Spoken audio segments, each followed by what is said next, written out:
El estoicismo y ser católico. Hoy entrenando, bueno, no fue hoy, ya fue ayer.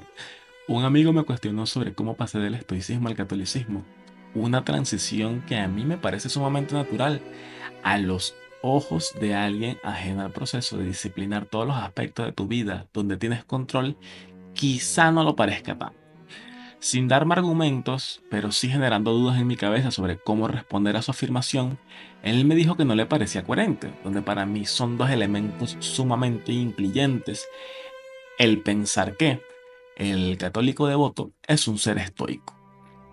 Ahora yo me cuestiono, ¿cómo puedo defender yo este argumento que para mí es algo tan natural y orgánico que siento plenamente en mi alma y no me di la necesidad de plantear como un ensayo? Así que bueno, me planteé el ensayo y aquí está cómo yo defiendo este argumento.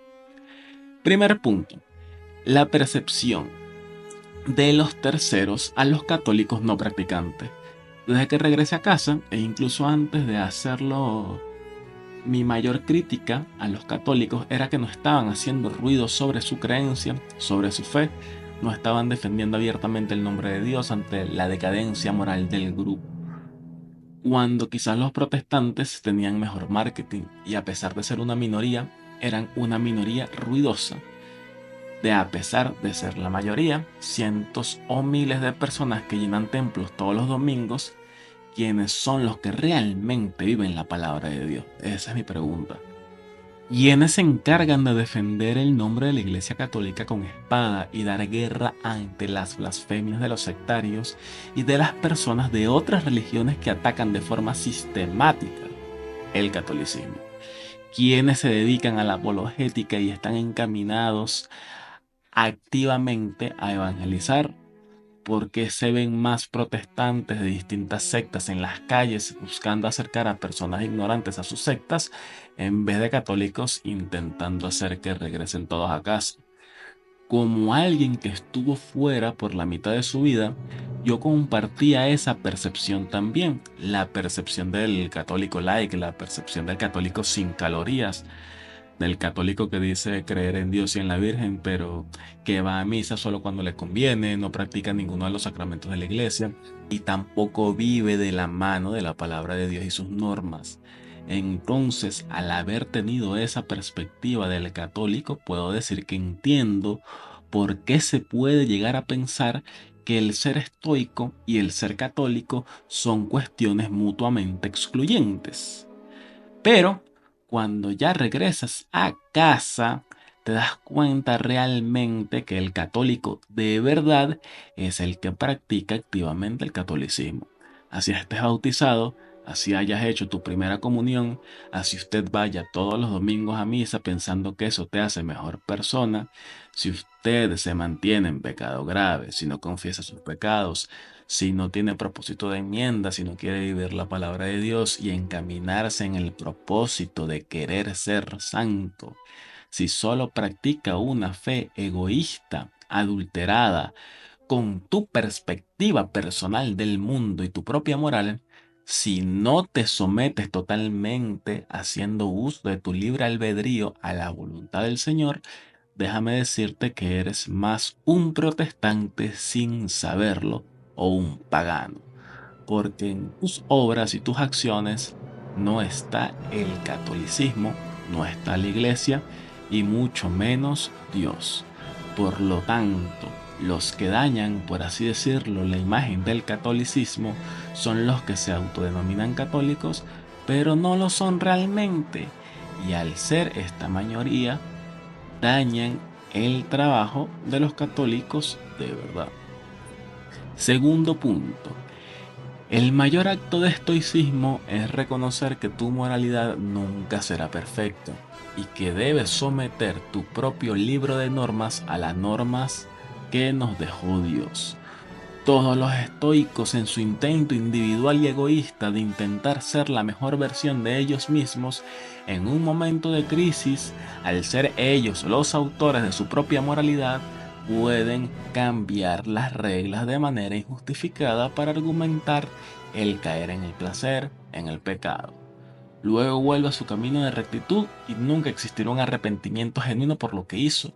La racionalización siempre será su mejor amiga al momento de querer justificar sus acciones, estén desviadas o no. De igual modo no tiene a nadie a quien rendirle cuentas. El estoico ateo es su propio jefe, él mismo se paga, él mismo también se da el cambio, así que por arte de magia puede hacer que todas las cuentas le den cero y por ende él estará bien. Ahora, el estoico real, el cual es católico, devoto y practicante, es el que entiende que su propia moral nunca será más perfectas que las normas y reglas que nos dejó Dios. El que entiende a los placeres carnales como pecados capitales y que estos tienen una consecuencia directa no solo en nuestro cuerpo y mente, sino en nuestra alma, la cual es manchada cada vez que decidimos caer en el pecado, lo que para el estoico sería caer en el placer. Ahora, el estoico es intrínsecamente egocéntrico, orgulloso y soberbio. Pueden ver a muchos influencers que promueven el estoicismo y a la gran mayoría no sigue el ejemplo de Séneca, el cual era un hombre completamente desprendido del mundo material, sino quieren ser una versión adulterada de Marco Aurelio, llena de orgullo y argumentos por los cuales ellos son mejores que el resto, intentando vender e imponer su versión del estoicismo como la forma de vivir correcta. Entonces allí se encuentra una incompatibilidad entre el estoicismo actual y desviado con el catolicismo. Para nosotros el orgullo y la soberbia es un pecado capital, siendo la virtud opuesta a la humildad, un valor que vemos a muy pocos, sino a ningún influencer pseudo estoico promover, sino todo lo contrario. De hecho, Santo Moisés el Negro tiene una frase al respecto que me quedó haciendo eco en la cabeza desde que la leí, la cual dice: ustedes ayunan, pero Satanás no come. Ustedes trabajan fervientemente, pero Satanás nunca duerme. La única dimensión con la que puedes superar a Satanás es adquiriendo humildad, porque Satanás no tiene humildad. Por ello, en mi camino por el estoicismo me di cuenta que yo no debía ser mi propio fin ni mi propio jefe, porque eso de ser el principio y el fin es una dimensión que solo le compete a Dios. Me di cuenta que debía existir una finalidad última, un ser al cual entregarle mi vida, al cual ofrecerle mi sufrimiento, al cual ofrecerle mis sacrificios, al cual ofrecerle mi servicio, al cual ofrecerle mi trabajo, al cual ofrecerle todo lo que soy y lo que deseo lograr ser. Me di cuenta que ese ser es Dios.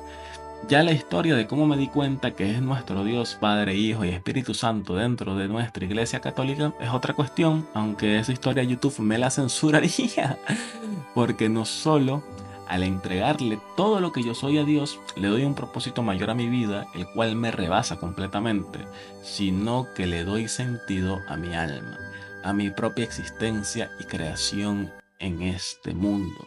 Y me da algo que los estoicos nunca tienen por sí mismos, lo cual es el perdón, aceptación y recibimiento en un camino el cual lleva al cielo. El estoico ateo hace todo lo que hace para luego morir con un sentimiento de superioridad, y en su versión atea de la muerte supongo que dejarán de existir y en ese momento se les apagará la televisión.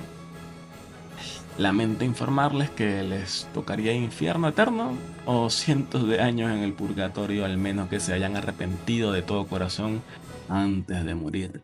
Intentar ser mejor para complacerte a ti mismo no es un asunto de elevación espiritual, sino todo lo contrario. Es un asunto egocéntrico, de orgullo y soberbia que pasa factura en la vida y la mente de la persona.